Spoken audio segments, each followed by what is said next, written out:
Hello दोस्तों, राधे राधे। मैं माला प्रजापति हमारे यूट्यूब चैनल में सभी दर्शकों का स्वागत करती हूँ, अभिनंदन करती हूँ। आज मैं एक बहुत ही प्यारा कारवा नाच गीत लेकर आई हूँ। अगर आप सभी को अच्छा लगे तो प्लीज लाइक करना, कमेंट करना और मेरे चैनल को सब्सक्राइब करना। मरे वा बोलिया बोले अब का करी, मरे वा बोलिया बोले अब का करी। जब मैं जब मैं भैली हो 5 बरस की, बाबा राचे बियाहवा अब का करी, बाबा राचे बियाहवा अब का करी।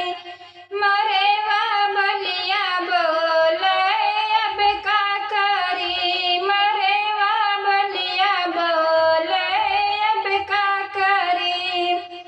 जब मैं भैली हो 8 बरस की, जब मैं भैली हो 8 बरस की, पिया मांगे गवनवा अब का करी, पिया मांगे गवनवा अब का करी।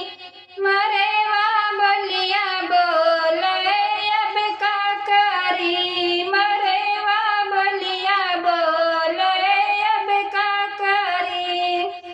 जब मैं भैली हो 12 बरस की, जब मैं भैली हो 12 बरस की, बाबा दिहने गवनवा अब का करी, बाबा दिहने गवनवा अब का करी। मरे वा बोलिया बोले अब का करी, मरे वा बोलिया बोले अब का करी। जब मैं